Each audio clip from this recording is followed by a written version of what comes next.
minority groups, to eliminate racial prejudice, and to keep the public aware of the adverse effects of racial discrimination, and to take lawful action to secure its elimination. This community conversation and the monthly topics we will address related to the Cleveland Consent Decree are right in line with the work our organization has addressed and championed every day for over a century right here in Cleveland. Through this series, you will hear about the current status of the Cleveland Consent Decree and the future of policing in the city. And as the name of this event suggests, this is a two-way dialogue, and we want to hear from you tonight and every month in this series as we tackle these various topics. I'd like to thank Cuyahoga Community College and Rockwell Automation for sponsoring and making this series possible. I would also like to thank the City Club of Cleveland for partnering with us in hosting the series of events, and WOVU for simulcasting this evening's discussion live on 95.9 FM. We'd also like to thank all of our community partners.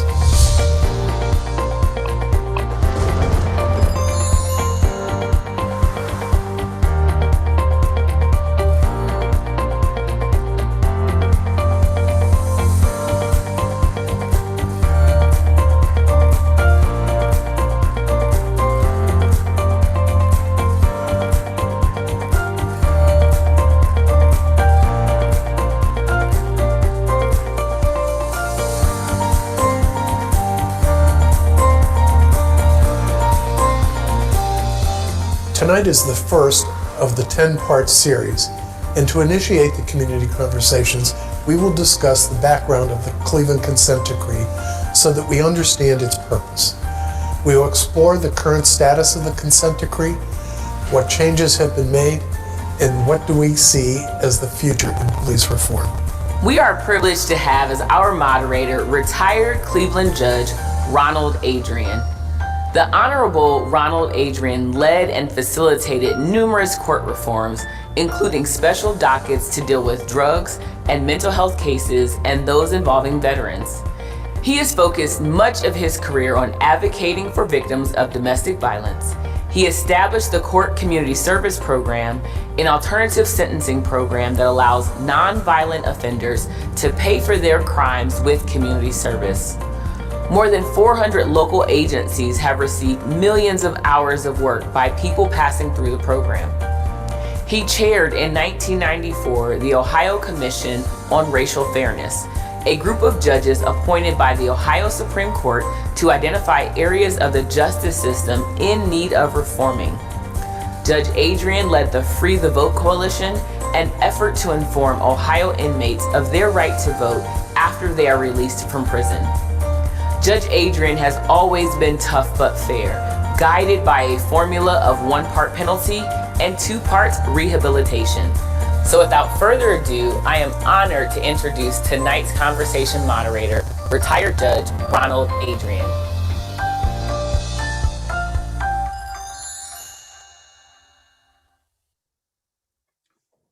Thank you, Augie and Danielle, for the introduction. And thank you to the United Way of Greater Cleveland and the Cleveland branch of the NAACP for inviting me to moderate this critical conversation. And most of all, thanks to those of you who have chosen to participate in this important dialogue. Unfortunately, the relationship between the Cleveland police and the Black community has not always been optimal. For instance, in 1966, the so-called Cleveland Little Hoover Commission found that the police division was, quote, defensive, isolated, and parochial, and mistrustful of the public it serves, unquote. In 1993, following the death of Michael Pipkins, a young Black man who was being held in police custody, I participated on a panel that reviewed the division's use of force policies. That panel issued a report with recommendations for reform. If those recommendations were implemented, they did little, if anything, to ease tensions and/or to lessen community distrust. So it's no surprise that during the middle of the last decade, a number of additional events transpired which exacerbated those pre-existing concerns and resulted in findings by the United States Department of Justice that implicated the practices of the Cleveland Police Division. Those findings culminated in a decision by the city and its Division of Police to enter with the Department of Justice into the consent decree that is the subject of tonight's conversation. Let's talk a little bit about how we will interact as a community tonight.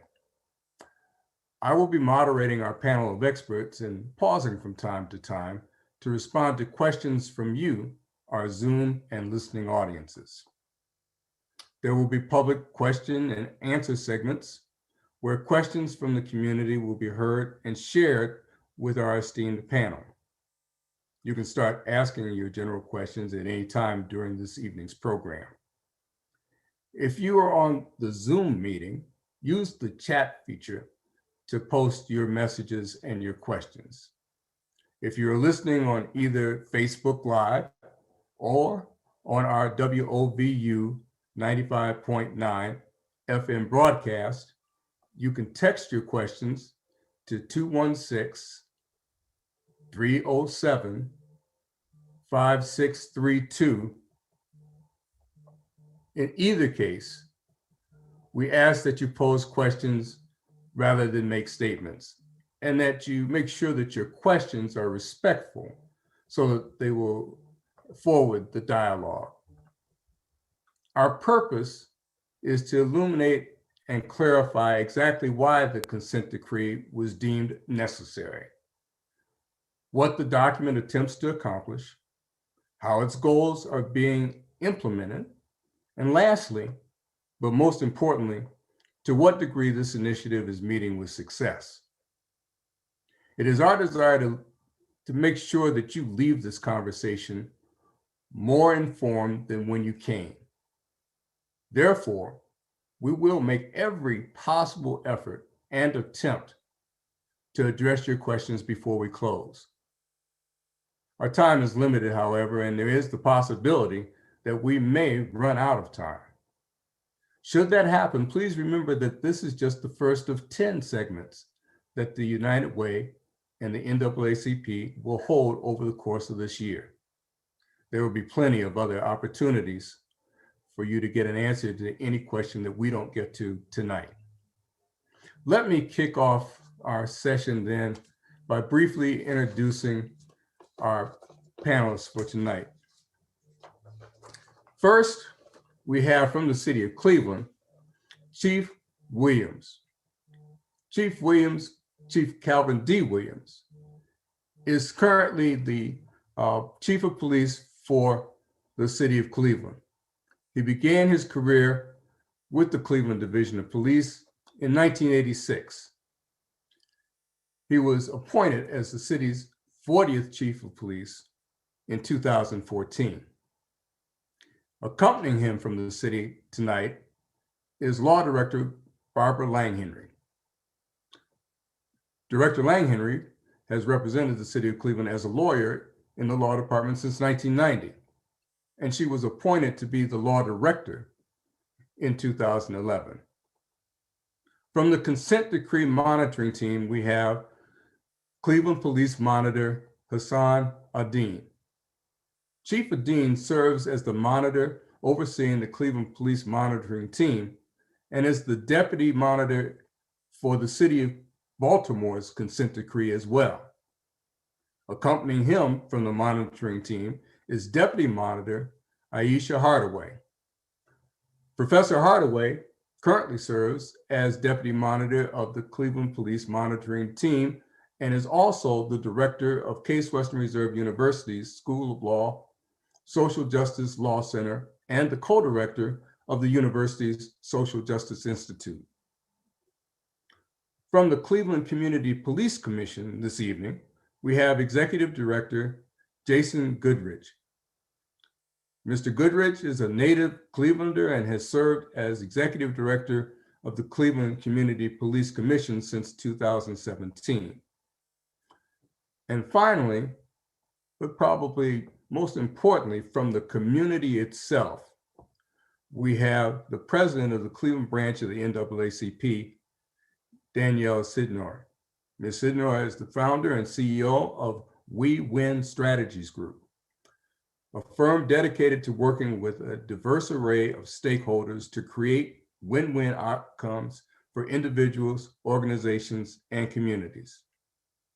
I'd like to welcome everyone and thank you for taking the time out of your busy schedules to lend your expertise and your perspective to tonight's dialogue. Let's go right to it. Let's get started. Director Lang Henry, I'm going to start with you, and I'd like for you to explain to our audience just exactly what a consent decree is anyway. Yes, thank you very much, Judge Adrine, and welcome everyone. The consent decree is essentially a settlement agreement that's entered into a judgment, entered into a decree by the court. And what happened was, in recognition of issues with the Cleveland Division of Police and with a desire to engage in constitutional policing, and to have a good relationship with our community, the city, through the mayor, agreed to enter into negotiations towards a consent decree instead of engaging in civil litigation to resolve the Department of Justice findings that the Cleveland Police engaged in a pattern or practice of using unreasonable force in violation of the Fourth Amendment. And so the consent decree that we entered into outlines what the city would agree to do to reach certain goals. And Judge Adrian, I don't know if you want me to go through the elements of the consent decree at this time, or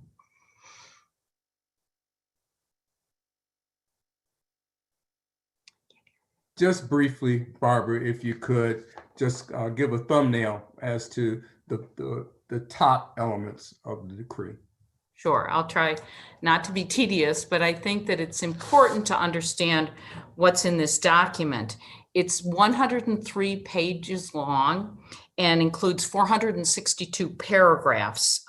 It was signed by the city and the Department of Justice in May of 2015 and entered into the record as a consent decree by the judge, Judge Solomon Oliver, in June of 2015.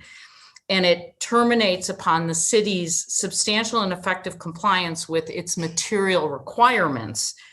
And the monitor evaluates whether the city is in substantial and material compliance, and they monitor our progress. The initial term of the consent decree's engagement with the monitor is 5 years, with 2 one-year extensions. We are currently in the first extension period of the consent decree.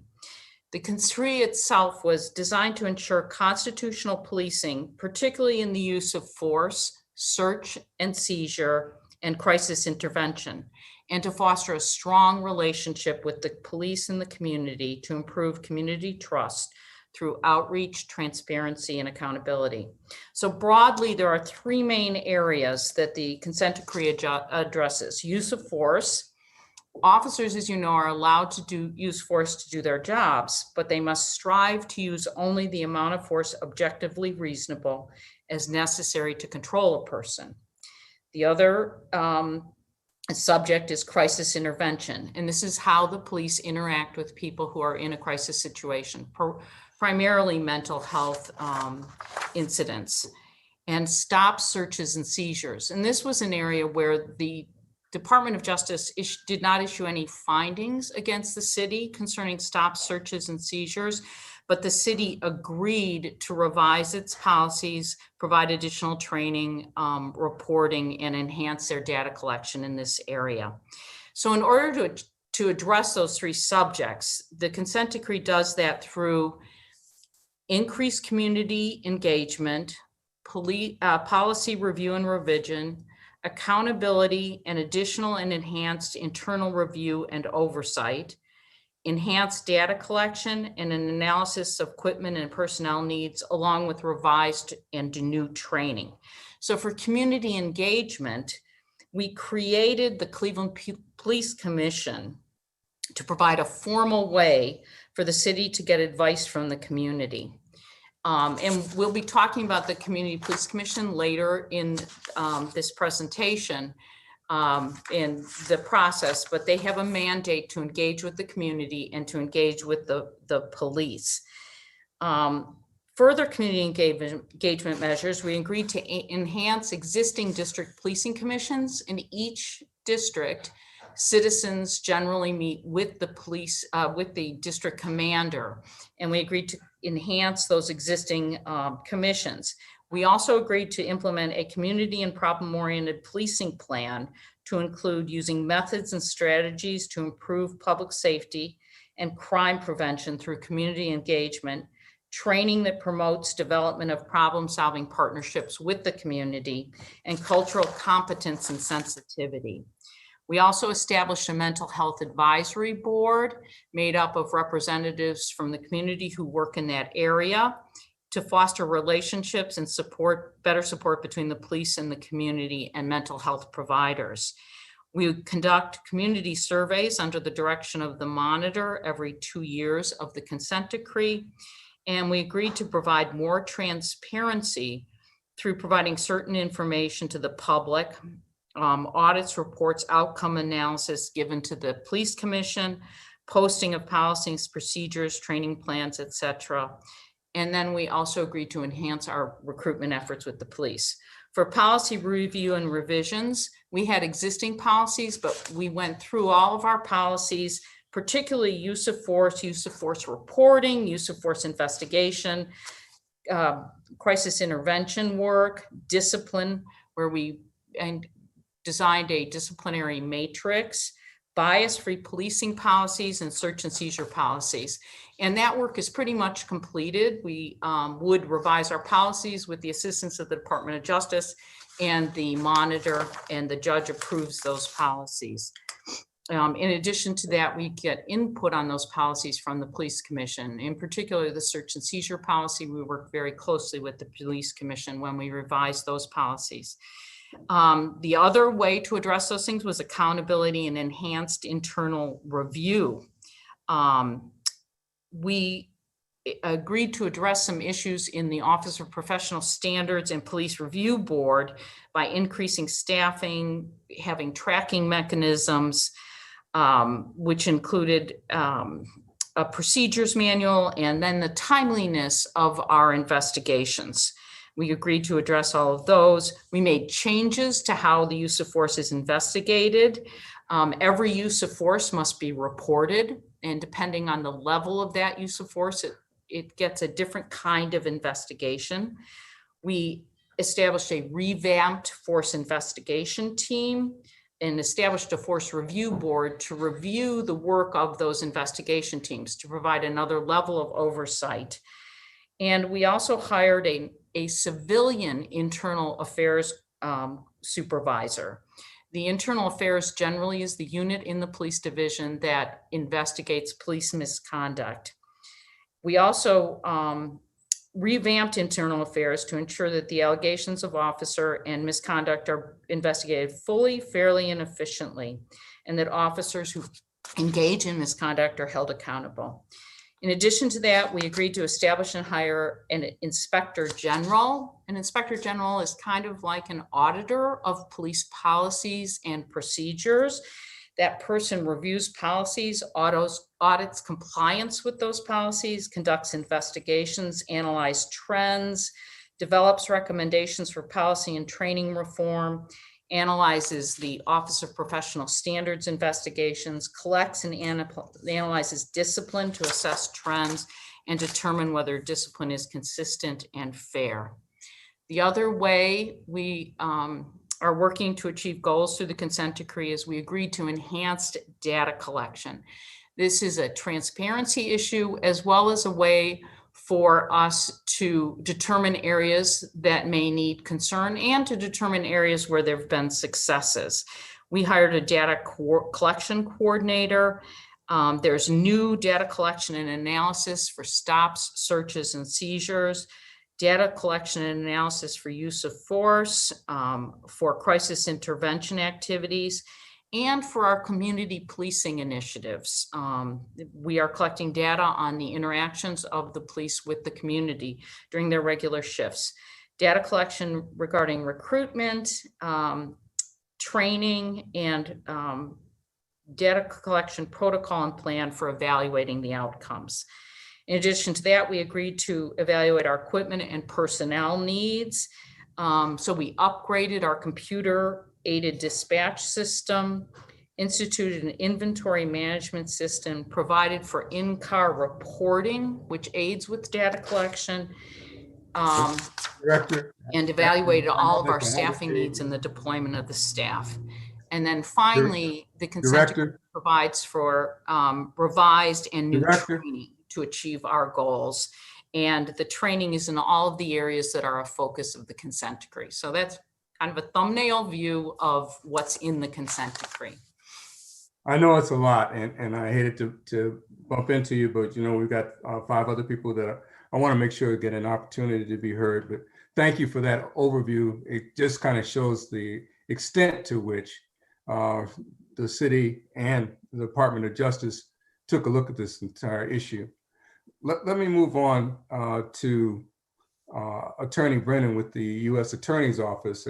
And Attorney Brennan, can you tell us what the predicates were that ultimately resulted in the development of a consent decree between the city and the Department of Justice? Yes, thank you so much for inviting us to be part of this conversation, and to what looks like the 270 participants. I thank you as well. It's really important to discuss these issues openly and with all of each other, so thank you for participating. The consent decree, really to explain why it came to be, it's probably best to start back in 2013, which is candidly when our investigation really began. And at that point in time, we'd been seeing various lawsuits be filed against the city where people were complaining about Cleveland Division of Police policies, procedures, incidents. We had been following media reports of high-level or high-profile incidents. One was January 1st of 2011, involving a gentleman named Edward Henderson, who led police on a high-speed chase through the city the wrong way on 90. He fled his vehicle, but he was confronted by 2 officers, was compliant. He laid himself down on the ground at their commands. He was prone and then handcuffed. And during this, a helicopter is overhead capturing this interaction. And it ultimately captured 20 different heat images of police officers convening on what was ultimately determined to be the South Marginal. And several of those officers actually came in and kicked Mr. Henderson in the head and the upper body while he was handcuffed and compliant. It was staggering video. It was very concerning to us.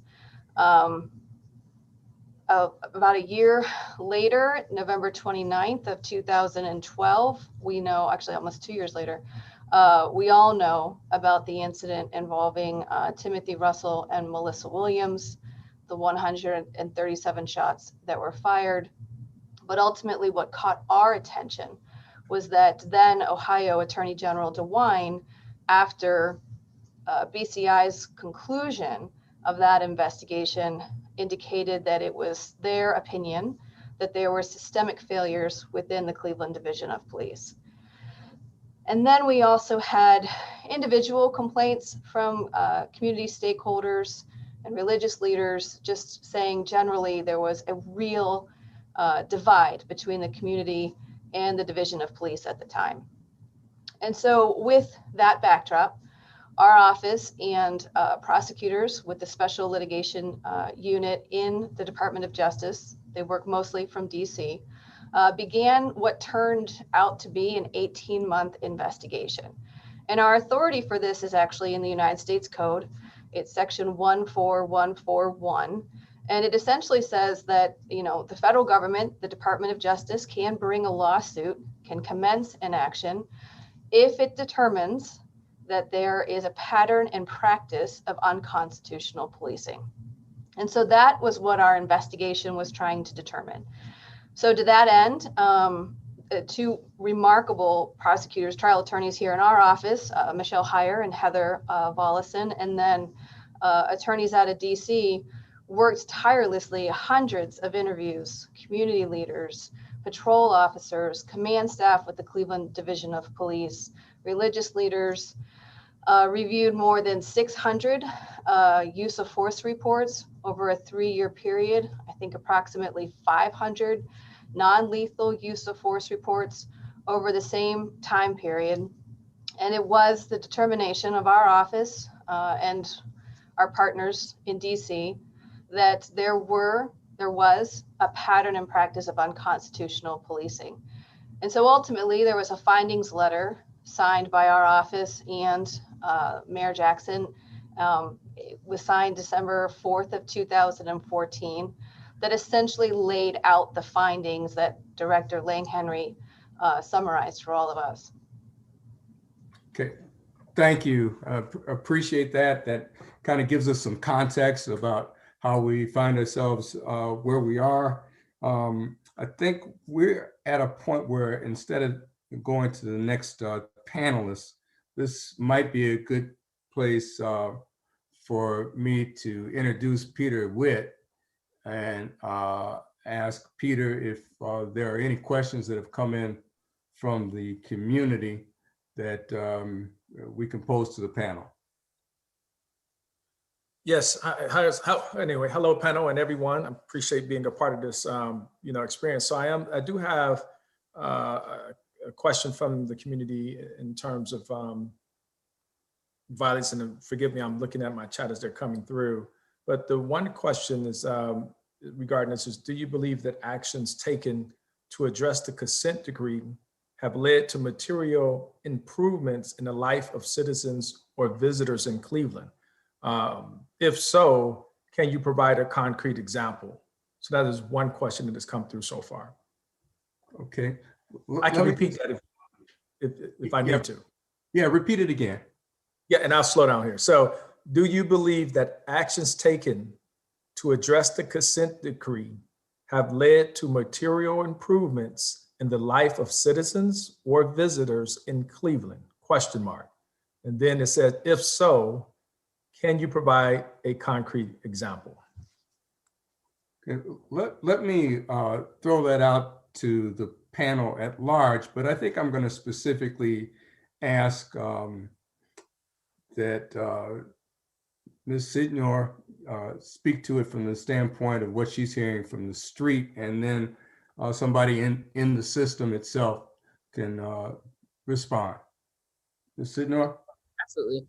So good evening, everyone. I think Judge Adrian, in order to answer that question, it's really indicative of what you started with this evening about the fact that this consent decree is not the first time that action has been taken against this police department, and indicating that this is really emblematic of what we believe is a larger scale issue of just reform that is necessary in policing across this country. If we saw what happened with George Floyd, we have a number of local incidences that have happened that continue to describe to us that even with a decree, even with these asks of reforms, we as a community don't see this has gone far enough. And I think that the complaints that we still receive into our office, the number of incidences that have taken place in the city of Cleveland since the decree took place, really demonstrates to us that while we are seeing incremental reform, we absolutely do see some policies that have changed.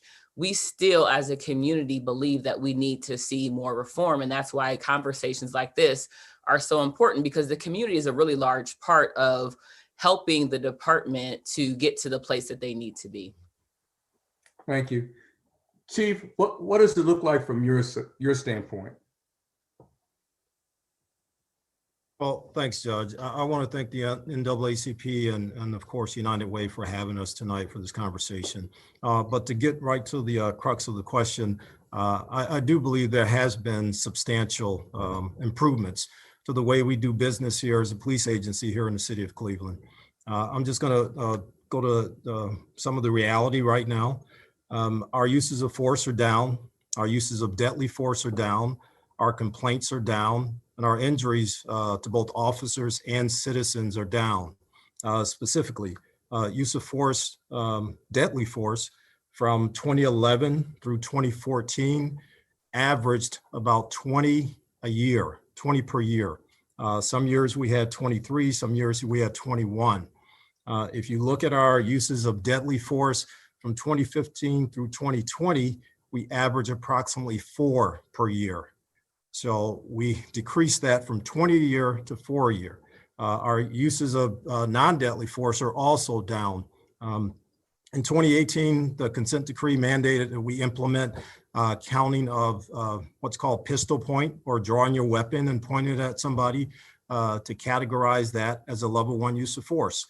So that increased our use of force numbers. But prior to that, our numbers went from in the high 300s down to the mid to low 200s. And if you take out the pistol points, we're still in the mid to low 200s yearly for use of force. Complaints, the same thing, from 400 or 500 complaints a year down to the low 200s to the mid 300s a year. So those are real numbers, and it speaks to real change. And people have to understand, we're still in the process of reform for this city and this division. We're not done yet. There's work to be done. So for the folks that say they haven't seen enough, I haven't seen enough either. So there's work for us to do, and we're committed to completing this work. Thanks, Judge. Thank you. Does anybody else on the panel want to speak to the question? And just before you do that, Judge Adrian, we want to just get the community, they're just trying to get clarity in reference to the word judge. Are you referring to Judge Oliver, I think, in your last question or statement? You stated the word judge, and it was like, was that in reference to Judge Oliver? That's just the community wanted to be clear about that. No, I don't even remember using the word judge. So well, it just came up. No worries. We'll keep moving. No worries. Okay. Anybody else on the panel wanted to speak to the question that was raised? If not, are there any other questions that have come up, Mr. Witt? We do have other questions. I did notice, just so that you that Mr. Goodrick had raised his hand, so I'm not sure if you want to have him respond to that, but I do see other questions. Your call, Okay. Judge. I'm sorry, Jason, I didn't see your hand.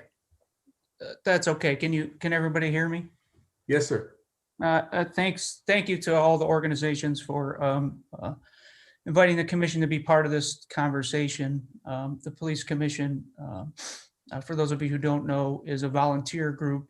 10 civilians who were appointed, and 3 police who are current or retired, who represent organizations within the Division of Police. And I am staff, so I am here on behalf of those 13 members this evening to give a little introduction to who they are. In regards to tangible change, I do want to just say, bring up the issue of the preamble of the consent decree. We get caught up in a lot of the nuts and bolts, what has to be done exactly, but the preamble is very important. One of those things is transparency. There is data. The law director mentioned they have data collection. The chief throws out data, and use of force, to the division's credit, has been a success based on the data the division has shared. But one of the words in that preamble is transparency. It's a major core value of this, and there's a difference between collecting data and sharing data.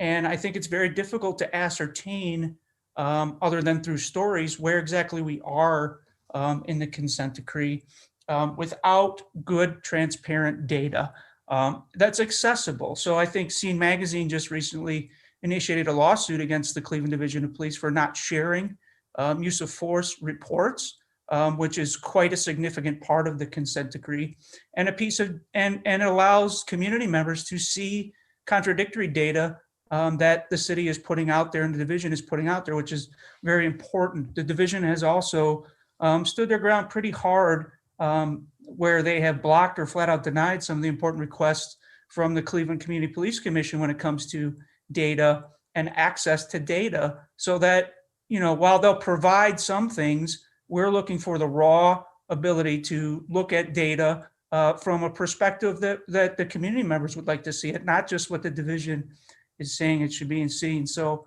I know the DOJ and the monitor have gotten involved in the data transparency issue. And I'm hopeful that there's going to be progress in this area in the future. But I think it's one of the challenges that we still have is what is the level of transparency for the future for the citizens of Cleveland? How deeply can they look into the Division of Police and these reforms to ascertain for themselves what is happening on the streets? Okay. Peter? Yes, sir. Judge Adrian, we do have some wonderful questions coming in. And so I'll take liberty of reading one that just came in, and I think it's maybe relevant to the last statement here. The question was talking about misconduct. Misconduct investigations investigate whether the officer followed training. Thus, the officer is usually found to have followed the training and thus is not at fault and is not held accountable. When will the training be changed to reduce deaths and officers being held accountable? So it's really referencing the training. It appears that once that training has taken place, the officer is usually found to have followed the training protocol and thus is not at fault or is not held accountable for actions. So the question is, will the training be changed to reduce deaths? Sounds like we talked about that, but more importantly, and officers being held accountable. Can I get one of the representatives from the monitor team to speak about this issue having to do with training and misconduct? So I'll go ahead and jump in. I'm the court-appointed monitor. And for clarity, I just wanted to sort of advise the community what our role is. We have not really discussed that yet in terms of the lawsuit that brought this consent decree into being. The parties in this consent decree are the city and the United States Department of Justice. The monitoring team is brought on after the consent decree is enacted and is brought on by the federal judge. And in this case, Judge Oliver is who oversees and who we report to. But in terms of, I think for clarity also, I just want to just very, very briefly talk about when a consent decree comes into existence, there is a process for sort of laying out the steps. And the first steps, and this goes to both of the questions here, the first steps really are assessing all of the policies that are in place. And generally, these are policies that are around accountability, community policing and community engagement, use of force, technology, data, and equipment. All of these things are looked at. And subsequent to that is then a lot of work, and it takes years to go through and develop these policies. When they're developed, in order for them to be in effect, training needs to be developed, which also is extremely time consuming. To get the best training that's out there and to get it into the academy and in service and to get this training delivered takes time and extreme coordination. The next phase is really watching all of these policies and practices and processes be implemented by the CDP and the city. And as that occurs, we begin to probe and we begin to take a look at use of force cases, specific cases. We sometimes do at random, we sometimes do entire batches, and we assess those against the training and the policies to ensure that they are in fact in compliance with the consent decree. We've done some major ones. You can see them on major assessments already. You can see them on our website. It's clevelandpolicemonitor.com. All of our reports are up there, updated. So the last steps, which take a couple of years, is where we're sort of heading to. And I know that there's a question later around this, but that is pure assessment. And we're going to be assessing all of the areas of the consent decree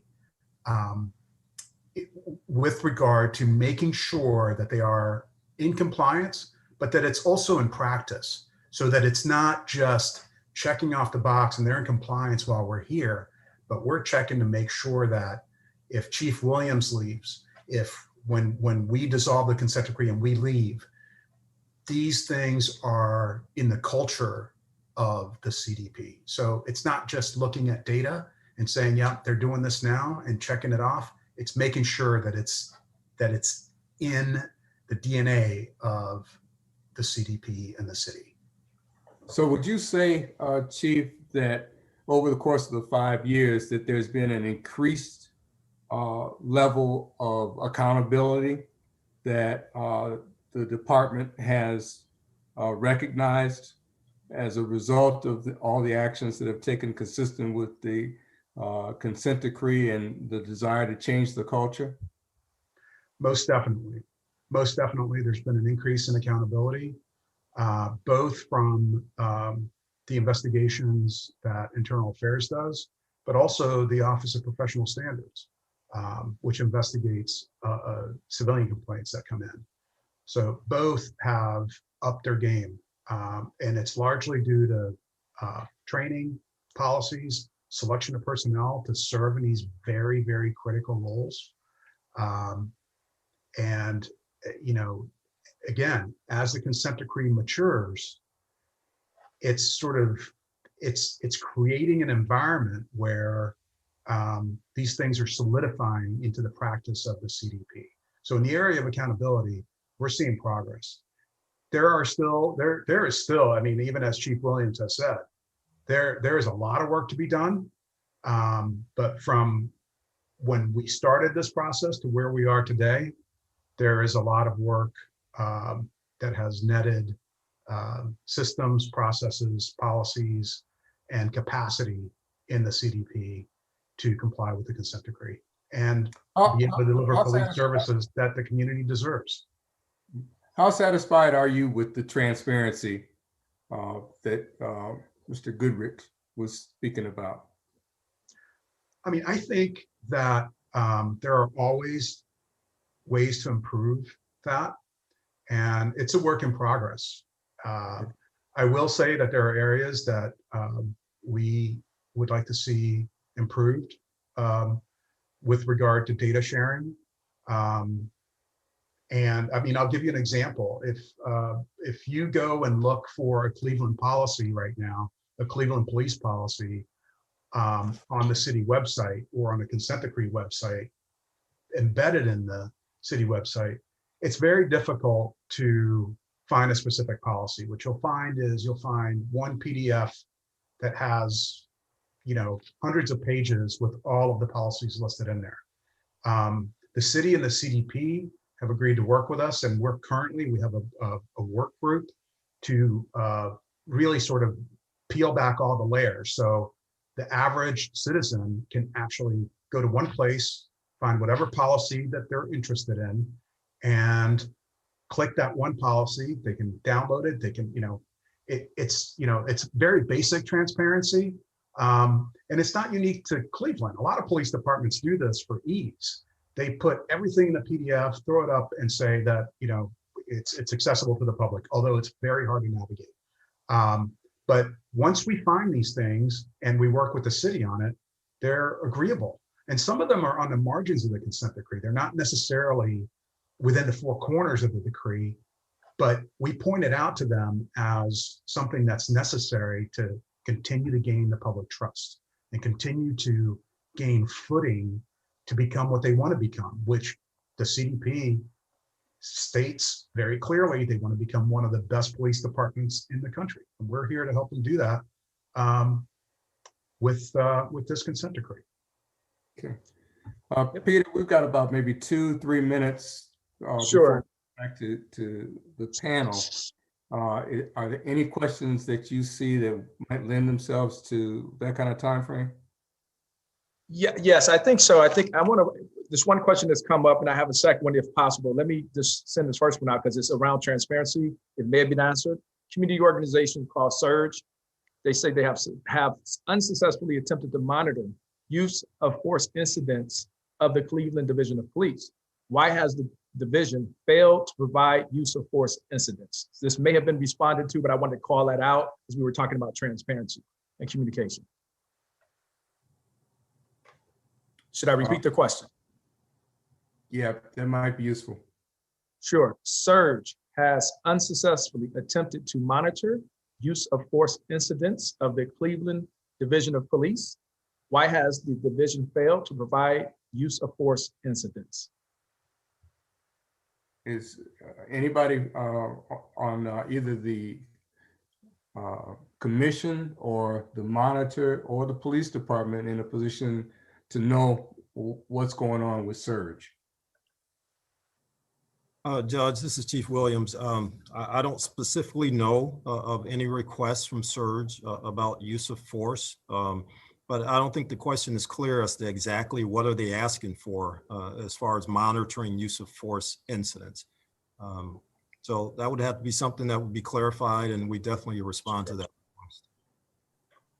Okay, and I believe they were just talking about reporting from this interpretation, but I will also say that I'm reading the text that's been sent to me. Judge, I do have one other question. I think it could be relevant and answered in shortly here, possibly. I'd like to take a stab at it if you're okay with that. That's good. Okay, so the question is, and this is coming from media, Shannon Smith, reporter with 19 News. What are some of the changes people can see to when it comes to policing, forgive me. Let me read this over. What are some of the changes people can see to when it comes to policing due to the consent decree? What happens after the 10 months of discussion?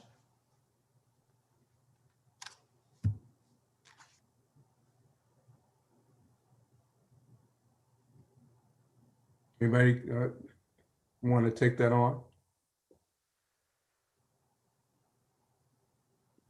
I guess it wasn't as simple as you thought, Peter. That's okay. Well, it's food for thought, right? And we could come back to it as we continue. So at this point, I'll let you jump right in on that if I could. Sure. Mm-hmm. Yeah, this format that's been set up by United Way and NAACP, it's just that. It's a format to get information out to the community, but we haven't stopped working. We're not going to do 10 months and then go back to work or, see what's developing. We're constantly working on this consent decree and other things that really don't even relate to the consent decree here in the city and the division. So I think what people can look forward to is further reductions in use of force, further reductions in complaints, more community engagement. Our community engagement was really supposed to start in earnest in 2020, but everybody kind of knows what happened in 2020. So it was hard to really get true community engagement started for the division. So we hope 21 here real shortly will give us the opportunity to get back out and talk to folks face to face, and also to get that data that a lot of folks have been talking about into our systems so that we can really kind of quantitatively and qualitatively look at our community engagement throughout the division and throughout the city. Okay, thank you. Chief, you're sort of at the tip of the spear, and so I think it probably is appropriate for us to maybe turn and hear from you, because pretty much everything is going to come across your desk at one point or another. When the division, and I'm talking about now from top to bottom, first became aware of the fact that the city had entered into a consent decree that required that they undertake all of these kinds of new initiatives, what would you suggest was the general attitude within the department, and what were there any kind of morale things that you had to deal with? That's a great question, Judge. I don't think there were any morale issues. It was pretty new to us as far as this process. But I think just like any agency or organization out there of a few thousand folks, people are reluctant to be criticized. I mean, you think you're doing a good job overall and people come in and criticize you.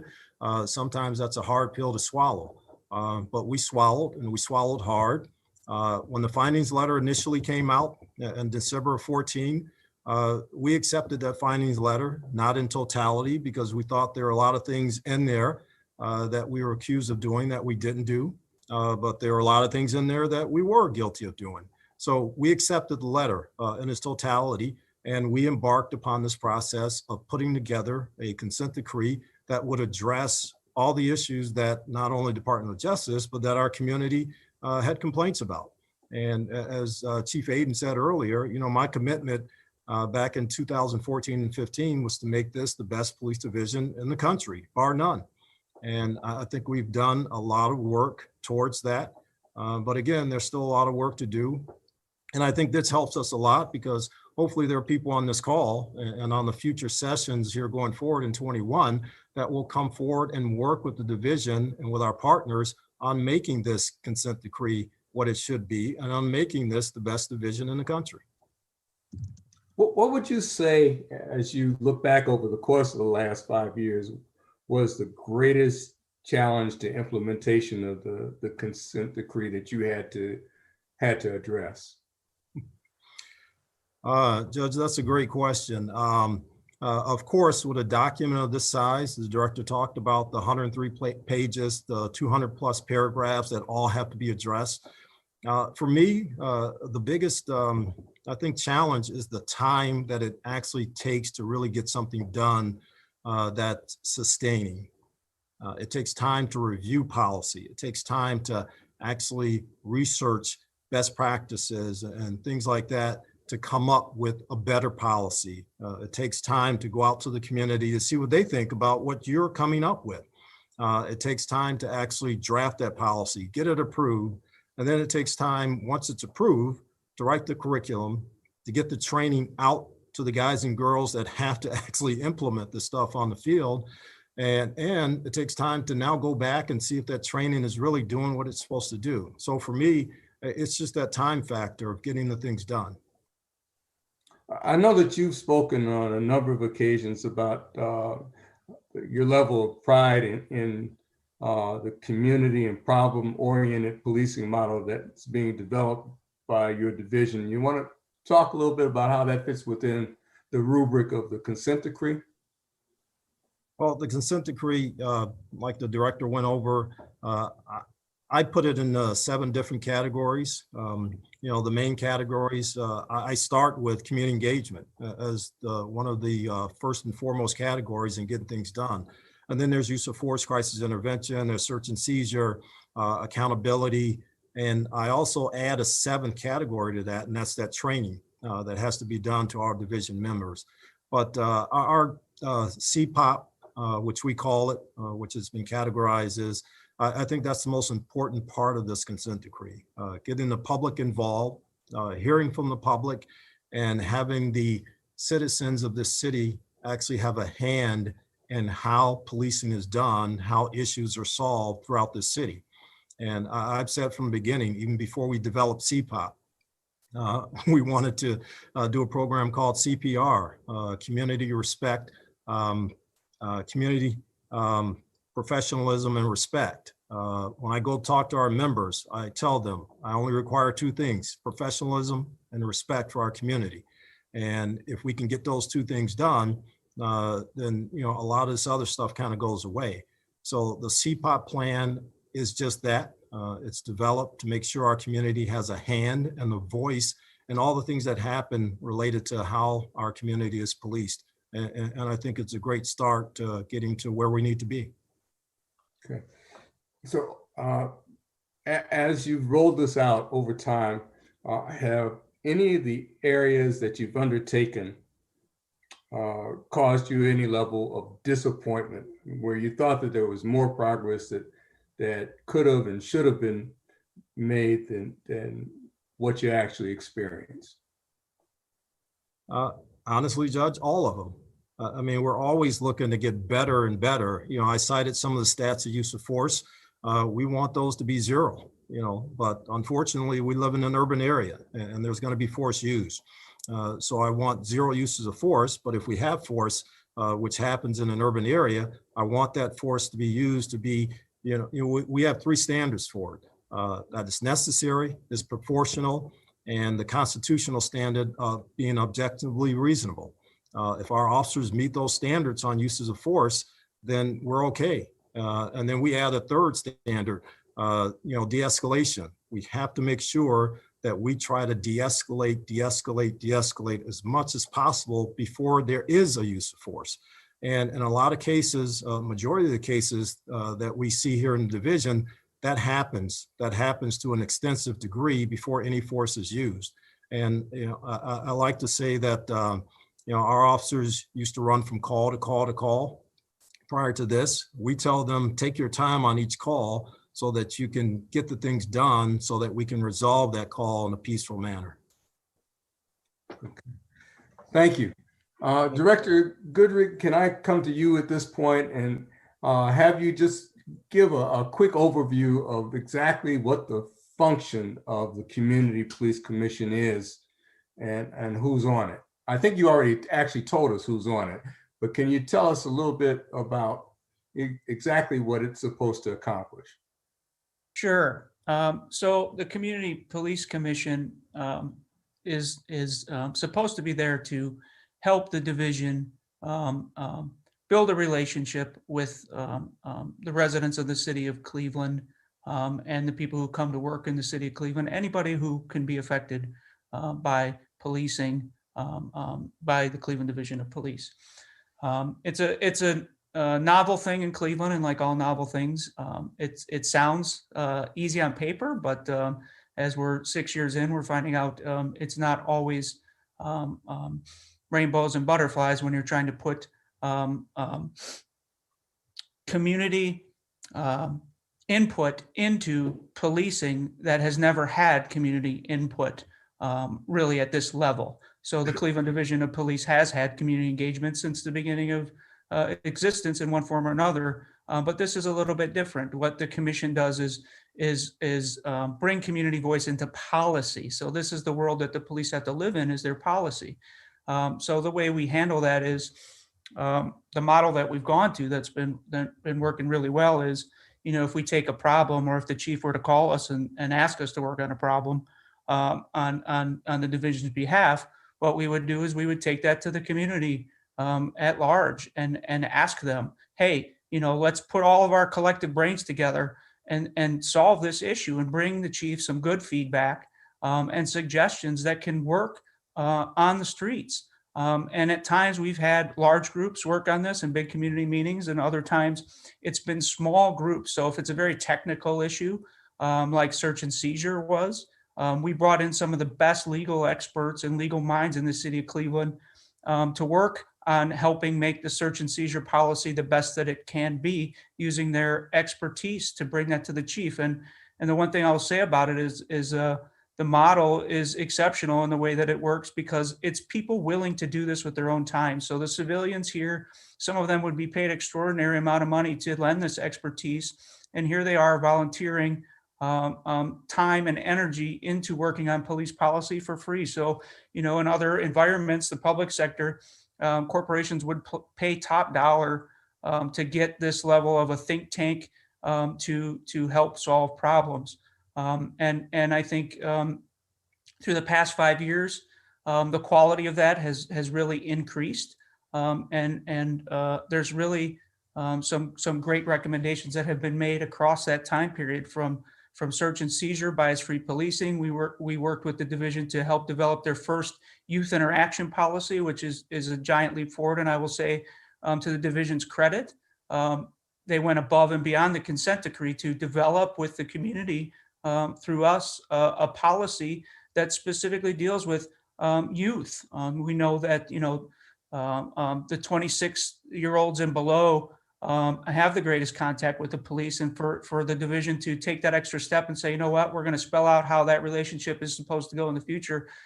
I have to say that's a credit, one of the greatest successes of the commission and the division working together to bring something like that. They also did that with the transgender community, another policy that was not in the consent decree that they worked with the commission on to bring to the table. and get it done. So that's really our model. It hasn't been without its bumps in the road, but I think as we're moving forward, it is an introduction to a new dynamic in Cleveland that hopefully will last beyond the consent decree. And that is a flow of information both ways. So we're talking about access, that transparency issue, right? So we can bring information and analyze information that's going on in the division, get community perspective on it, and bring it back to whoever is leading the division in the city, the safety director, the mayor, and say, hey, this is where we're at. What do we need to do? How can we solve some problems related to this or celebrate successes? Judge Adrian, this is Peter. I just want to recognize I have some questions in the queue that I'd like to present before we get too far off this last recent segment of speakers, if that is okay. Uh-oh. Can you all hear me? I'm sorry. Okay, thank you. I'm just muted. So the questions I want to present, and this is directly to, it's a question for Ms. Sidnor, Danielle. The question is, does the consent decree, in your opinion, measure the right performance metrics, and what metrics do you suggest reflect real reform? So would you like for me to repeat that? No, I have the question. So one, I want to start by saying I don't purport to be the expert on policing. I think that we have a number of individuals on this panel, and one we haven't heard from yet, who I'm dying to hear from, Aisha Bell Hardaway, and others who have worked extensively on matters related to this. But to answer what I can of the question, I would say that the consent decree, which we've heard several people articulate this evening, is just a bit of an observation of issues that were prevalent in the department. And so did it encompass every single thing that presents an issue to the community? No, but it did identify, I think as the Department of Justice representative expressed this evening, some very explicit cases that had happened in a pretty truncated time period that indicated to us that absolutely there is a pattern and practice of behavior that needed to change. And so what I see in the consent decree is really the burning red flags that it's like, there's no way we can move forward as a community and a police department together if at minimum, these types of issues are not addressed. But I think what we see happening is with the Community Police Commission and individuals like Jason and his team are also bringing to the table issues that may not have been explicitly in the decree that we also know disproportionately impact the community, and are using this opportunity to be able to bring those issues to bear to try and provide some resolution. Thank you. Ms. Hardaway, would you like to respond? Ms. Sidno opened the door for you, and I'm gonna allow that to happen. So would you like to add to that, any perspective on that last question?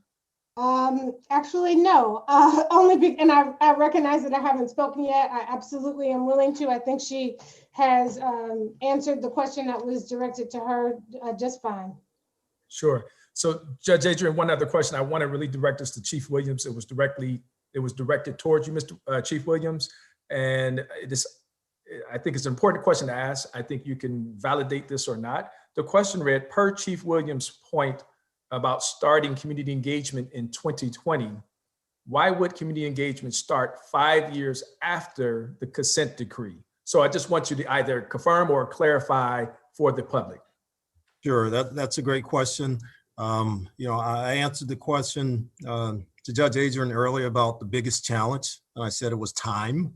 That's one of the reasons. That's kind of how it fell within our working of the consent decree. Use of force was first and foremost, first thing that we worked on right out of the gate. The community engagement, the CPART part of that failed, 2-3 years down the line, which is unfortunate. As I stated earlier, when we started this process, my biggest, the thing I wanted to work on the most was the community engagement aspect, because, a lot of the questions that have come really are, how does this affect the community? How is the community going to know it's actually working? How's the community feel when we do certain things out there? And the only way that happens is if we have an aggressive community engagement process that really puts our officers out there with the folks day in and day out, talking to people, listening to people, working out problems with our community. But again, that's just the time frame that the official CPOP plan fell into place. But I just want to be clear, we've had community engagement for a long, long time. Before the consent decree was implemented and during that first 3 or 4 years before 2020, we've had community engagement. Our officers are out there now doing community engagement, not to the degree that we want them to, not really following the exact CPOP plan, but they're still doing community engagement. Our officers do things around Christmas time. They do things year round with families in need, with our community folks in need, with our youth in need, at schools, at rec centers, you name it. Our folks are constantly engaged in community policing and community engagement. And just real quick, and I know we're pressed for time, just one story about community engagement. I was on the scene back in 2016 or 17, I want to say. I can't remember because these all sometimes run together. Unfortunately, a homicide scene of a child that was killed in a drive-by shooting. And there were officers on the scene that were actually going to the trunk of their car to get more crime scene tape to expand that crime scene to make sure we collected all the evidence connection with that horrific and senseless crime. And as the officer opened his trunk, as I was passing by, he had a bag of footballs, little miniature footballs, and another bag of teddy bears in the trunk of his car. And I asked him, where'd you get that? What do you do with that? And he said he and his partner, with their own money, bought it, and they give it out to kids in the neighborhood. When they see kids, they stop and play catch with kids. And this was something that I didn't tell them to do. This is something their commander didn't tell them to do. These two officers took it upon themselves to buy with their own money things that they would hope would brighten a kid's life here in the city of Cleveland. And that's just one example. Mm-hmm. Thank you. Okay. I think this might be a good time for me to bring Professor Hardaway in to talk about the recently released 8th semi-annual compliance progress report and things that she sees as a highlight, or highlights, I should say, of that report. So Professor, you want to talk about that a little bit? So the 8th semi-annual report, that's the one from basically the beginning of the pandemic, I'd say, the summer. Okay. We have the 9th semi-annual report, which will come out in February. There will be, as always with these semi-annual reports, a status conference in before Judge Adrian. It'll be virtual, the second time that will be virtual. The judge makes space for community to participate or listen in on those status conferences. And so I would encourage those who are interested in following along with this work and seeing how the judge is interacting in this process to follow the prompts and to log in, much like tonight for the 9th semi-annual report. As it relates to the 8th semi-annual status report, I think most germane to the conversation that we've been having here tonight is that we were able to identify some progress, which we've talked about some here, as it relates to policies and documentation of things and the drafting of new policies. That report did speak to the need for greater capacity around training and working with the division to make sure that they have adequate capacity to then train officers on the new policies that have been created. And it also spoke really clearly to the need for the city to find ways to be more closely connected and collaborative in their engagement with the Community Police Commission and the community writ large as a product of that. And so that is some of what we talked about in the 8th semi-annual report. The 9th semi-annual report, as just a little bit of a preview, we've mentioned in a filing, will be in 2 parts. One part, a review of the aftermath of the protests and the demonstrations following the killing of George Floyd, and then a more truncated status or compliance report, the more traditional compliance report. So it'll be in 2 parts next month. And I hope I answered your question, Judge. You did. Can I ask you one more, since I've got you on the camera at the moment? Can you kind of set out for us the difference, or I should say the role of the Inspector General vis-a-vis the role of the Office of Professional Standards under the consent decree? What's the difference between those? All right, this is feel like a law school exam. No, I'm joking. So the Office of Professional Standards is the civilian component of, and normally the parallel or the comparison is with internal affairs. So the internal affairs superintendent investigates misconduct discovered internally within the division or brought to the division internally. The Office of Professional Standards is the civilian arm that was the result of passage through legislation with City Council. That department is a civilian investigative unit that then reports their findings and recommendations to the Civilian Police Review Board. The Office of Professional Standards, when we came in 2015, was in dire shape. I'll leave it at that. They were in dire shape, and fortunately, through some hard work on the part of the city, have reorganized, revamped, and made sure that investigations that were long outstanding and had not been resolved have been cleared and addressed, and that we've been moving forward. They hired a new administrator within that department. But for the purposes of the community here tonight, you should know that if there is a complaint about police misconduct, that they want to go through a civilian review process, that they should file any of those complaints with the Office of Professional Standards. Okay, thank you. I'm going to pose one more question, then we're going to go back to the community's questions. So Chief Aden, can you tell me what steps have been taken to address the use of force concerns that were raised by the findings of the Justice Department? So I think that goes to what we've already talked about, but essentially it's creating policies around use of force, but not just use of force, but accountability structures, the training that the officers are given. And the training is outstanding. Many of us on the monitoring team have participated in training and overseen the training, but it really goes into something that Chief Williams mentioned, which is a de-escalation piece. If that piece is missing, there are many situations that start off as just an encounter that can escalate very, very quickly to a use of force. De-escalation in policy, many police departments have it in their policies, but this policy takes it a step further. You have to de-escalate, but then the officers have to articulate the steps that they took to de-escalate. You can't just say in your use of force report, I attempted to de-escalate the situation and it didn't work, and then I used my pepper spray and a baton.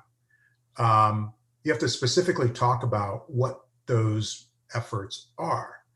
And by putting it into that format, officers are held accountable to de-escalating every single incident. And sometimes it's not feasible.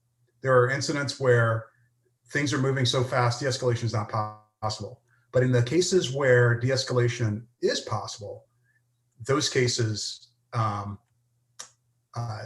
force the officers to do so. And what we found is that that has sort of taken the pressure off of regular encounters. We all know people that can get into a situation and they can just cause conflict just by the way they look at somebody, and I'm not talking about just in policing, I'm just talking about, like, I look at my own family. I've got, family members that they walk in a room and they've got conflict swirling all around them. De-escalation is an art form, but it can be trained. You can hold people accountable to it, and it does have a very positive impact. The other piece is the force investigation team that has been created along with our policies. These are folks that know the right questions to ask. They know how to interview officers while they themselves are sworn. They know how to interview officers. They know how to go down all the rabbit holes and sort of create a very tight, very comprehensive investigation around the use of force. There's also the Force Review Board that's been put in place. That is just starting to occur. I believe we have the first one in February. So I believe it's next week. And that is a body of people, not all sworn, that take a look at certain categories of use of force. And they look at it from the perspective of policy, process, training, equipment. And it's essentially created to comprehensively review a use of force and provide feedback that essentially is geared at continuous improvement. So the division can continue to improve how it investigates force, what kind of equipment the officers have or don't have and need to get. All of these things. The Force Review Board is very, very advanced, and it's a big plus. It's going to be a big impact to the city. The other thing is body-worn cameras. Although they weren't explicitly in the consent decree, the city has adopted them, and they are in use in patrol and in other division or other bureaus of the police department. And those certainly help to create a record of the use of force, but also help to de-escalate certain things. So there's a lot more, but in the interest of time, I've condensed it to just those things. We're right now underway assessing force. We've got 2018 and 2019 cases, a multitude of them, and we'll be issuing a report on that probably in the early summer. Okay, thank you. Peter, I think we're back to you. Let's hear from the people. Sure. So I have 3 questions that I want to present from the people, as you say, Judge Adrian. And so the first one, I think Chief Williams referenced community engagement. However, the question is there a training program for officers to engage more in the community, and are there any classes? You may have referenced it, but I'm calling out the question specifically. Chief? Yeah, the answer to that question, yes, there is a training program. But again, we were supposed to have started that program in 2020 and COVID hit, so it shut a lot of that down. So there is an approved training program for community engagement that hopefully we can get back to and actually do that standardized training throughout the division here in 21. Great. The second question, that if I can ask this, Judge Adrian, is: are there any requirements for officers to be trained in trauma-informed care? And I think we just referenced this last point, in interviewing techniques. Are there any requirements for that? Yeah, Judge, the answer to that question is our detectives, especially in our special victims unit, that includes homicide, sex crimes, and domestic violence. They do have that interview technique training. We also have within those that particular bureau, actual clinicians and our support folks, be it from Rape Crisis or from the County Witness Victim Center, to actually help in those investigations and those interviews of victims in those particular crimes. Our frontline folks, no, not so much. The trauma-informed piece has kind of been a recent addition to a lot of law enforcement here in the last 2 or 3 years. And we are working closely with the city because there's a program that the city has with all of our neighborhood resource centers where they actually have those trauma coaches and folks in the rec centers. So we're trying to make sure we partner with those folks to get that particular training through the city. Thank you. And the third question, Judge Adrian, is, I think it's more of a clarifying question I'll ask.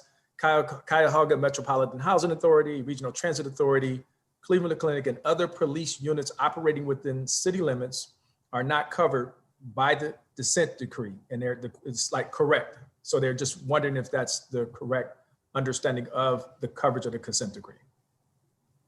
Actually, those agencies are covered. They're not officially a part of the consent decree, but we have memorandums of understanding with all those agencies that operate within our borders. And as part of those MOUs, I think back in 16, we actually put requirements for them to train in the same use of force policies, the same CIT policies, the same community engagement things that we're going to start here, as well as search and seizure within their agencies. Thank you. So Judge Adrian, we do have other questions, but I may defer. You have a hand. Hassan has hands up there. So. Okay. But for clarity, I think that's a really great question about those other police departments. We don't monitor them. They are not part of our oversight. Okay. Great. But if I understand it correctly, Chief Williams, even though they're not specifically covered by the monitoring agency, if they're functioning within the borders of the city of Cleveland, you have developed some methodologies to kind of keep tabs on what's going on with them. That's correct, Judge. We have developed the collaboration, and of course we have with all those agencies that operate within our borders, and they have signed on to do the exact same training that we're doing in those areas that I mentioned. They weren't forced to do it. We had discussions about it in 2016 and 17, and when we renewed those MOUs with those particular agencies, they signed on. It makes sense that all the folks that police within the borders of the city, we all police basically the same folks, that everyone would have that same level of training. Okay. Let me take a minute just to remind the people who are listening on the radio that you're not shut out. You can ask questions too. You can text your questions to 216-307-5632. Again, 216-307-5632. So, and we will field your questions as we're fielding some of the others. Peter, we still have a little bit of time that we can devote to doing this. So let's go back to the questions from the community. Sure. So the next question I have for the panel, Judge, is reference to professional standards. It may have been responded to. I would still ask the question. Can someone address what kind of progress has been made in the Office of Professional Standards regarding citizens' complaints? Now, I think Ms. Hardaway responded earlier. I'm just bringing it back up because it came up again. Okay. Professor, you want to talk a little bit more about it? Yeah, I just had to come off of mute. Thank you, Judge. Yeah, there was a significant backlog back in 2015, 2016. That backlog was cleared out of old cases. The Office of Professional Standards is more, has more staff than they had before. There's still some slight staffing needs, but they have more staff than what they had before. They have a policy manual that details how investigations should be conducted, as well as the timing around notification for complainants and witnesses, and then information on training on how to write reports so that they can make recommendations to the Civilian Police Review Board. So from the monitoring standpoint, what we initially saw with the Office of Professional Standards has been greatly improved. So Judge, let me continue with the other questions while we have time. So this is one is, how does the commission safeguard against implicit bias? It's a pretty big question. Yeah, that's a pretty huge question. I'm not sure anybody's going to really be able to figure that one out. And if they are, I want to get with them because we need to go into business with each other. Well, Well, it was a question presented. I didn't want to leave that at least not referenced. Like you said, it's a large, it's a good tall question. order. Yeah, it's a good question, Peter. I'm just saying.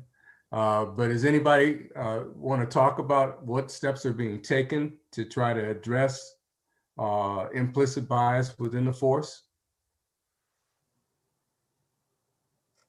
It looks like Barbara, did you have your hand up?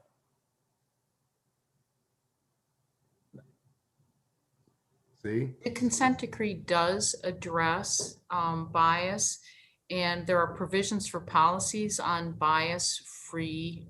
There's a bias-free policing policy. In addition to that, the officers have received training on that bias-free policy, as well as cultural competency training. Those are some of the explicit ways that it is addressed in the consent decree. In addition to that, a component of the CPOP program that the chief spoke about earlier, really the main component is officers getting to become very familiar with the districts or the areas in which they work, meeting people in the community on face-to-face level on the streets. I mean, part of it involves bike and foot patrols getting out of their vehicles so that they can interact with people.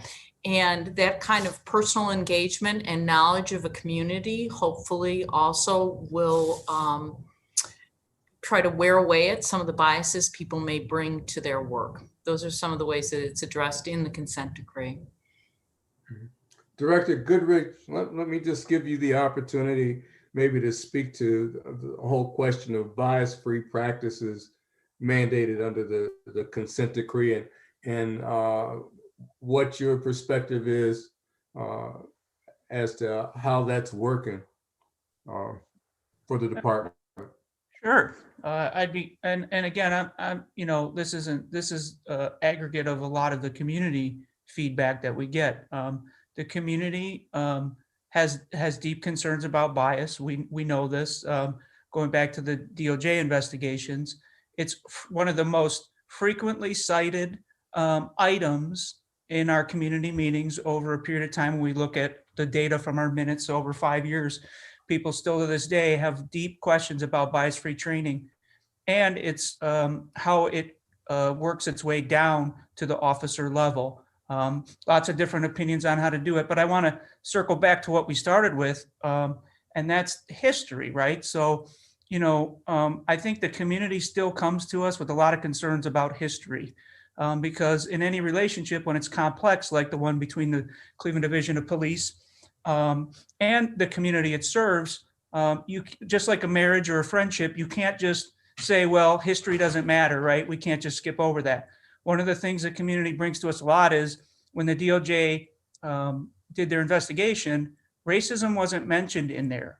So from the start, a lot of people are still asking to have more conversations around how race affects policing in Cleveland. And just saying, well, we did some bias-free training, I don't think right now the community is feeling the effects of that at the level, especially with the national resurgence of how history seems to be repeating itself. And I know that Cleveland, the use of force data is a little bit different, but it still is there. It's palpable at our meetings, the issue of race and relations, particularly with the Black and brown neighborhoods. Truth and reconciliation is one of the things that is brought up frequently. Again, going to the preamble of the consent decree, I think it specifically says the CDP and the community must have a relationship built on trust and mutual respect. Okay, we can't skip over those difficult conversations about what has happened. And I think when the chief says he doesn't, the leadership and the chief says, well, we don't necessarily still to this day agree with everything we've been accused of, it creates a significant challenge to saying and sitting down in a room with the community and saying, well, let's talk about some hard things when the community wants to start with, well, can we talk about what happened to me? Can we talk about what happened in this neighborhood? I'm still not healed from that. I'm still not okay with that. So it's something we hear a lot. And I think history is the key. One of the big elements of bias-free policing is having some deeper and open conversations about history and how that history affected the neighborhoods in Cleveland, particularly the Black and brown neighborhoods, and how we do that going forward. The commission certainly could be a great venue for the division to have those hard conversations still. As we close, I just want to make sure everyone knows that if you're interested in working with the commission as a community member, please seek us out. You can look at our clecpc.org website. That's a good place to start. You can send an email to info@clecpc.org, or follow us on social media. We're on Twitter at CLECPC, and Facebook, Cleveland Community Police Commission. So any one of those ways you can get in touch with us to find out how we're having meetings, to have these hard conversations, to work on many of the issues of the consent decree that have been talked about tonight. We have work groups that are related to those, and they're open to the community to get in. So, you know, the most powerful thing you can do is show up. If you really truly believe in changing the future of policing in Cleveland, come to our meetings, get your butt in a seat there, and sit down and tell us what your vision of policing is. Judge, I want to make a point, going back to the actual question, which was around implicit bias. I just want to be clear that there is no training that will end implicit bias or will end bias. It's implicit. So we all bring bias wherever we go. And one of the key things that we try to get into the training is the notion of recognizing your bias and disrupting that bias. Again, we all have it. There is no bias-free environment. We need to train the officers on how to recognize it and how to disrupt it. And if that is successful, along with the accountability structures that if bias is discovered, that's a short-lived badge in terms of they need to be terminated. But again, a lot of times I'll hear, the bias-free. Nothing is bias-free. We try to teach, and I'm not saying necessarily with the lesson plans here in Cleveland, but across the country in policing, we focus on having officers understand what it actually is and disrupt it and not bring it into a law enforcement contact.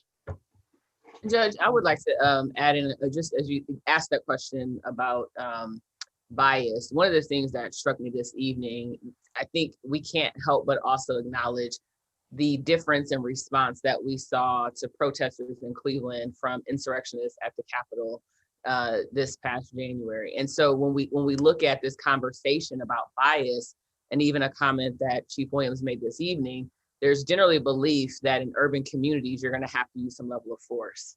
And so we think about the ways that we are responded against, there becomes this inherent kind of bias and implicit belief that there's going to be a certain level of force that has to be used. And so I think as we continue to grapple with this conversation, Jason also mentioned it, is the community really needs to hear, we're sorry, we did the wrong thing. We know that even we continue not to get it right all the time. As a parent, it is the most humbling thing to apologize to your child when you get it wrong. I don't have to. I'm the authority figure. I can say, if you want to stay in my house, I get to make the decisions, deal with my bad attitude. But it's humbling for me to say, I'm sorry, I made a mistake. I hurt your feelings. I didn't do the right thing. And so what the community needs, if we're going to move forward in a way that we can work together, is to have that acknowledgement, to have it consistently. The decree is not the only time there was an acknowledgement that something went wrong. There are consistent things that even have happened since the decree went into place. And the community is aware of that. We live it, we see it every day. And so while we acknowledge the progress that is made, the community, and I'm speaking as a member of the NAACP and as a mother of 2 Black sons, we are at a place where we are no longer comfortable with just incremental progress. We are looking for radical imagination that says we can look at how to make communities safer in a different way. And what role does the police play in that? They play a portion of that, but we also have to talk about prevention and all those other things. And while we allocate budgets, we have to acknowledge that that's all a larger part of this conversation. So I'm grateful that we're using this forum to start this 10-month series. And I do hope that every single time we come back, we don't have 200 people. We continue to grow this, because these individual focus areas over the next 10 months will really determine how we help the department move forward and making that radical shift. Hey, Thank you. Judge. I think that one of the things that ought to be added to the last two speakers is that they are absolutely correct when they're talking about the fact that everybody can have a piece of this. You know, this is not just something that people in positions of authority or people who have a title can make a difference. Everybody can have a piece of this, and to the degree that you feel energized by it, and I think that it's absolutely imperative that you make your voice known and that you step up. The one good thing about this consent decree is that it has presented the city of Cleveland with a vehicle where you can actually make your input and make everybody aware of how you see things going as we move forward. And there's no such thing as a question that was a wrong question, except the one that isn't asked. And so every question carries with it the possibility that your answer, even if you thought it was a stupid question, may actually be the question that needed to be asked in the moment. Chief, I know you wanted to jump in. Yeah, Judge, if I could real quick, I have to push back just a little bit on this piece about bias. By preferencing this with, growing up in this city as a Black youth, poor in this city, I know about bias. And I'm not going to start by saying that there is no bias on the Division of Police, period. I'm not going to say that, but just a little bit of factual data. I know Mr. Goodrick talked about the folks that he encounters that comes to their meeting that talk about bias and how they've been treated. I get that. I'm not going to discount that. But if you look at the last two reports from the Office of Professional Standards, which takes those civilian complaints when they think they've been wronged by a Cleveland police officer, if you look at the 18 and 19 report, the report that there was some bias felt by that citizen on the part of an officer in both of those years is less than 1% of the total complaints filed against Cleveland police officers. It's just a fact. Now, does that mean there was no bias involved in other aspects of that complaint? I don't know, but the way they categorize it, bias was less than 1% for 18 and 19. So that's just a fact. Take a look at their report. It's their own report. They're separate from us. This thing about the treatment of folks and how they feel about that and how police different groups differently. I can, people bring up the Capitol riots and how there was a predominantly Caucasian group versus some of the protests over the summer, which weren't all predominantly African-Americans, but it had a good bit of African-Americans in most of those protests. I challenge people to look back at prior to May 30th. Look at the protests and the First Amendment activities, even Second Amendment activities that have taken place in the city, and how the Cleveland Division of Police has policed those constitutionally protected activities. We haven't had complaints. We haven't arrested folks en masse. We haven't had uses of force in those prior events. So again, I ask people to look at the facts. I know there's a lot of anecdotal. I know there's a perspective that people have about what is happening here in the city with the Division of Police, but I ask people to look at the facts. And the other point I want to capitalize on that Mrs. Sitnor made, and it relates to, and I think what she was getting at is the holistic approach to all the things that we're talking about. I made the statement early on in 2015. The consent decree process is a small piece of what needs to happen, not just in this city, but across the country. We can have a perfect police department here in this city. We're still going to have systemic racism. We're still going to have poverty. We're still going to have an education system that needs a lot of improvements, a healthcare system that needs a lot of improvements. We're still going to have people that commit crimes, even if our police agency is perfect. So again, this is an opportunity. Just like this summer was an opportunity for us to really do something that makes substantial changes in the way that we do business as a society, not just as law enforcement or the criminal justice system or policing. It has to be bigger than that. And I see the poster behind my friend from the NAACP, the bigger picture. We have to see the bigger picture. It's not always black and white. We have to look at all these things that come together that make our society. And it's not just about policing. Thanks. Thank you. Peter, any other Yes. any other people Yes. who want to be heard? Well, we do have people who want to be heard, and I am going to start off with, I have two questions here. A bigger question: how will Governor Dewine's Stand Your Ground law impact CPD's implementation of the consent decrees? It's a curious question. I want to raise it. People want to raise it.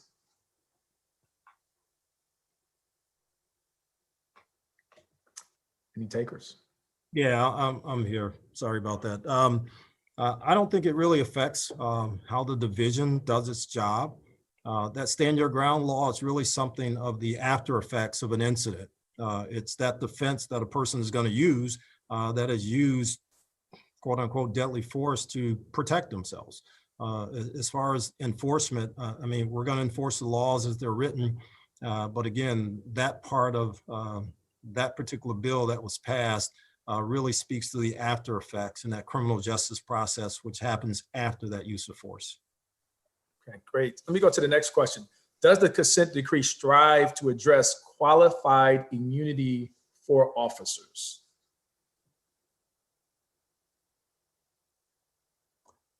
Chief Hassan, can you take that one? I'll take it. It does not. Okay.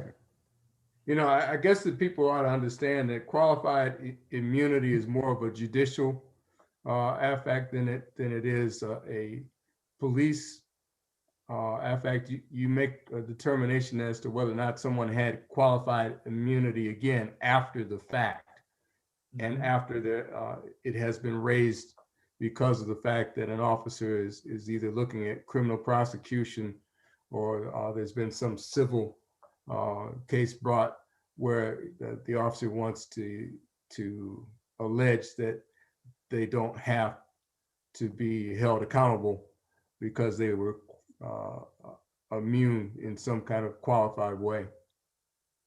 Judge Adrian, I appreciate that. I think the community appreciate that because I think we're all learning, and it goes to show how much, you know, how you talked earlier about no question is a wrong question, and I think this is a good example of that clarification. Let me ask another question. It says, can the consent decree be used to shift municipal funding priorities from law enforcement to physical and mental health care, youth programming, and community mediation and reconciliation programs? Director Lang-Henry, you want to speak to that? The consent decree doesn't really address funding priorities or budgeting priorities, but I will note that as a result of the consent decree, we did have to put more money into the police division in order to comply with some of the things that we agreed to. For example, creating our whole CPOP program, and we had a commander in charge of that. And all of these things cost more funds. Even the funding of the police commission itself was an additional expenditure for the police. But the consent decree itself does not address that. But hopefully, and I understand the whole notion of shifting our priorities away from policing towards services that may alleviate the need for policing. And I will note that in the consent decree, there is the crisis intervention piece of it, and the relationships that we've forged with the community on that piece and the importance that's on there. Hopefully that's a way to shift things away from policing and towards getting services for the folks who need them. The first class of specialized crisis intervention officers was just finished, and those folks are ready to be deployed. And hopefully that is a way for us to feed folks towards resources that will be better able to assist them with their needs. But the decree itself doesn't really address budget priorities.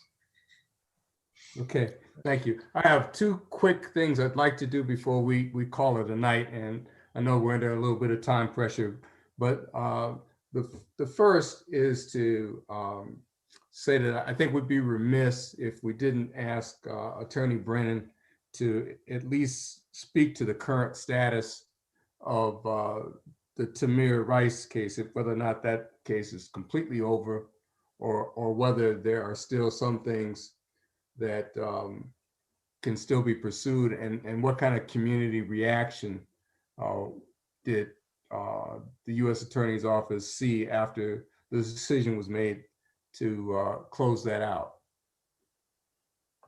Yeah, absolutely. You know, the Tamir Rice case is so heartbreaking and so unfair, frankly, because of what we now know. I mean, it was a 12-year-old boy with a toy in a park. And it is hard for anybody to wrap their mind around how a situation like that, a boy in a park with a toy, ends up being shot by police. And it's been very challenging for the community, the department, the FBI, our office. We put considerable time and resources into answering the question that we had to answer, which was it criminal? And the law really constrains us in a lot of ways, as it does with any type of offense. But with respect to a civil rights offense, you know, we have to look at whether or not the officer's conduct was unreasonable, and also whether or not it was done willfully, so with the intent to deprive someone of a constitutional right. And when we look at reasonableness, the law says we can only look at what the officers knew at the time force was used. What is learned later, so Tamir's age, the fact that it was a toy gun, that information is not something that we as prosecutors can weigh in terms of determining whether or not we could prove unreasonable use of force. It's not something we could present to a jury. And in fact, if we were in trial and that evidence came out, there's a specific jury instruction that must be read that tells a jury that they cannot factor after acquired information to determine whether or not the officer's use of force was unreasonable. The officers in this instance, you know, what they learned from dispatch, we know, was an incomplete capture of the information. It was a code 1 assessment for an adult in a park pointing a gun. We know that the 911 caller gave additional information, suspected Tamir was a juvenile, suspected that perhaps it was a toy gun, but that information was not relayed to the officers. And so with that information, they approached, they obviously came in their car, they saw movements that cannot be deemed unreasonable given the circumstances. And unfortunately, a 12-year-old boy who had likely no appreciation for what his movements at that time could mean, he lost his life. And there's just no way of getting around the tragedy of that. There's no way I could ever comprehend what his family's going through. And I think that from a community standpoint, what I've seen and I've heard is that there's a lot of anger and a lot of grief, and there's a lack of understanding of how this can happen. We can know these facts, and there isn't a criminal prosecution. We laid out the analysis, the legal analysis that we must apply in a press release, compared it to the facts, and expressed to the community what the conclusion is. But it's, you know, look, you can study the law you want. I certainly do it myself. Obviously, that's my job. And I'm never going to feel it's okay that Tamir lost his life that day. I don't think anybody's going to ever reach that point. But we've seen lawful protests. We've heard requests to reopen the investigation, reconsider the investigation. I can't speak to whether or not somebody in the department may at some point decide to do that. So I can't hypothesize as to whether or not or what the future could actually be. Given the facts, I don't know where that would necessarily go, but I think what we can all do is learn from what happened and use this consent decree, particularly in the city of Cleveland, to try to make sure that what happened that day doesn't happen again. I mean, we were not able to criminally prosecute with respect to Mr. Henderson or Ms. Williams or Mr. Russell, and not also with respect to Tamir, but it doesn't mean that those incidents haven't given us a launching pad to really demand change and reform and improve the way policing is done in the city. And so that's where I think there can still be a lot of improvement made for Cleveland. Okay, thank you. Last question I'll put to Chief Aden. You're in the first extension year of the consent decree. There's the possibility of one more extension year after this. Where do you think we're going to end up? Judge, that's pretty broad. We've got a lot of work to do, and we want to do it quickly, but we need to do it effectively and in a thoughtful manner. As I explained earlier, there are many stages to this consent decree. We are now entering the stage where we are assessing where the division stands with regard to all of its policies, with regard to all of the requirements in the consent decree. We hope in a perfect setting that we can get this done within the next couple of years. And we're holding everyone accountable to these timelines. We, next week, will publish or will file the 2021 monitoring plan. That'll be a public filing that will have all of the dates and timelines of what we expect to get accomplished in 2021. I believe we will go longer than that. But again, we're in a mode now where we're starting to really assess where the division stands and whether the consent decree mandates are in practice, meaning, okay, is that how they operate? Thank you. I think we are at time. And so I'm going to kick it back for final words from the host.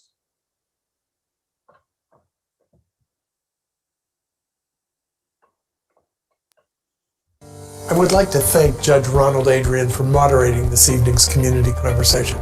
We were provided background for the consent decree from multiple perspectives. I'd also like to thank again the panelists for lending their expertise and perspectives to this important topic to the community. And finally, a thanks to our sponsors, Cuyahoga Community College and Rockwell Automation, as well as our community partners. Our next segment will be coming up in just a few weeks on February 10th, where Rick Jackson, senior host producer at IdeaStream, will moderate a discussion on the use of force, including vehicle pursuit. The Cleveland Division of Police recently made important changes to some of its force policies. Building on these improvements, the Cleveland Division of Police will revise force policies, training, supervision, and accountability systems so that any use of unreasonable force is promptly identified and responded to appropriately. Please join us for this important topic by registering through our website at unitedwaycleveland.org. And thank you again for joining us, and have a good evening.